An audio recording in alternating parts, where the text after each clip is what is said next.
Good evening and welcome to my channel. My name is Donna Smirniotopoulos and the name of the channel is Angry Taxpayer. Today is Sunday, September the 15th, and today I want to talk about pearls of wisdom. A friend of mine told me many years ago, probably 25 to 30 years ago, I don't go to any parties I'm not invited to. And I've tried to live by those words of wisdom ever since. I think it's a very good rule of thumb. If you're not invited, don't crash the party. Well, today I violated that rule of thumb, and I'm going to tell you what my experience was and why you shouldn't go to any parties you're not invited to, because you might feel a little uncomfortable.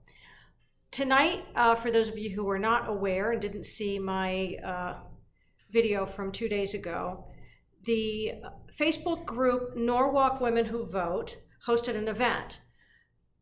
The event included women candidates and one man, Mayor Harry Rilling.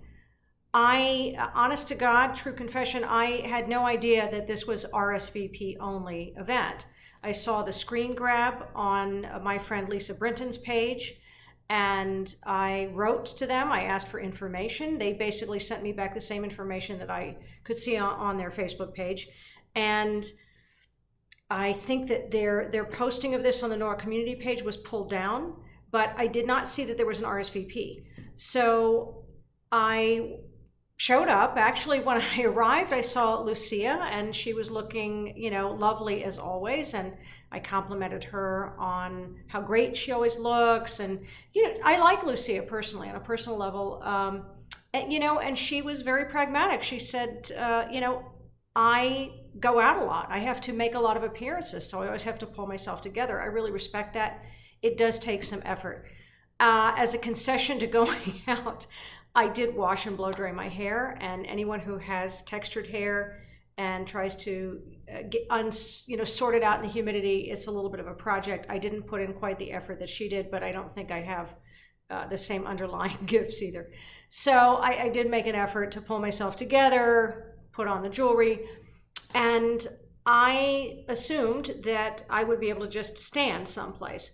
So when I got inside, there was a woman behind a desk, a youngish woman, younger, maybe in her late 20s.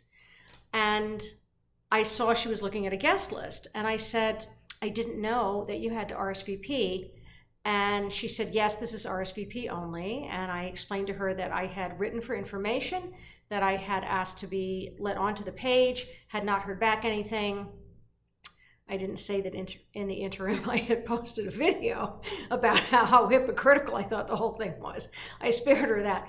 But, if you're not familiar with Triangle Community Center, there is a little lobby area, and then outside that, in the environment, so to speak, there is a vestibule. Now, it was over 80 degrees today. It was quite warm. She asked me to wait in the vestibule. She did not want me in there among the select, the people of election who had been invited, who had RSVP'd. She did not want me in there. I told her I preferred to wait right there where it was nice and cool, and she went to talk to Stephanie Thomas, who was there. So interestingly, and I like Stephanie personally quite a bit. I think she's a lovely person. In spite of her protests on Lisa's Facebook page that she is not in charge of this group, she was in fact the person that the receptionist went to for advice on how do we handle this person trying to crash our party. And Stephanie was, super nice, and she explained that they had a capacity of 50 and there were 55 registrants. We had a really pleasant conversation about the need for better information about who's on which ballot and where would someone go, aside from Nancy on Norwalk, to get complete information on the slates for the different parties, because there have been a couple little changes, I think, since Nancy on Norwalk published that. Maybe Stuart Wells can supply these. We agreed that it would be nice if the city sent out sample ballots. I still think that would be a nice idea. I know that there is some expense to it attached to it, but I don't think it's that much money. And I think that the upside is that you're raising voter awareness. In any case, while we chatted amicably for quite a few minutes, people trickled in, but there was nowhere near 50 people there when I left.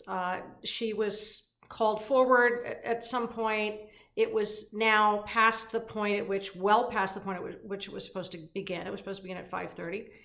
And it was not at capacity. I could easily have just behaved myself and I'm capable of behaving myself, believe it or not, and just stood in the corner and observed. I'm still disappointed. I had hoped better from women in my own party regarding other women who might not be in their party. Creating a welcoming and an open atmosphere. I did not see that so much except from Stephanie, but everyone else was a little bit cool. And again, I would have liked something better. I am quite sure that Stephanie Thomas will be floated as the candidate to compete against Gail Lavielle. And pardon me for not remembering the district that Gail represents in Hartford. Sorry, Gail. I know that that's going to happen. I think it's an inevitability. She is an officer in the party now. She moved here, I don't know, from New Jersey not that long ago. Maybe she's been here a couple of years longer than I've been.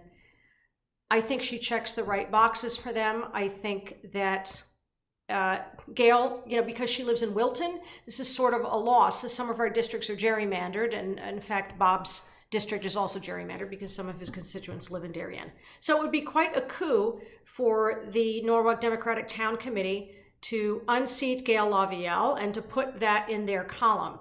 My issues with Stephanie as a candidate is that ideologically I don't line up with her very neatly, and I find that her blanket support for unions is let's just face facts. Municipal unions are bankrupting cities, and they are going to bankrupt this state. And we have to honor the pension obligations that we've already agreed to, but I don't really see any reason why architects and lawyers in Hartford should have union protections. I really don't see it. I think there are people working at City Hall who shouldn't have those protections. And we're spending an armload on these pensions. It was a subject for one of my earlier videos, how candidates will try and bake in some promises about benefits packages that they will uphold in the contracts because they can't afford to raise wages. We're getting the wage hikes also. There are 2% and 3% step-ups happening all over the place. So, I like Stephanie as a human being. I don't want to send her to Hartford. She does not have the gravitas that Gail Lavielle has. Unfortunately, given where we are as a state, I don't think gravitas is a virtue that people are necessarily looking for in their candidates. So anyway, I crashed a party. I was sent home, and now I'm gonna cry into my White Claw. So hope you have a great evening. I will be back tomorrow to talk about sandwiches and soups and salads and taxes and sidewalks. I might not be able to get to all those topics in one video if my aim is to keep them below 10 minutes, and that is my aim because I lose you after 3 minutes. So try and hang with me to the end of the videos. Please hit like, please subscribe to the channel, and if you don't feel comfortable subscribing, please feel free to email me. The email address is savenorwalknow@gmail.com, and I look forward to seeing you tomorrow. Have a great evening.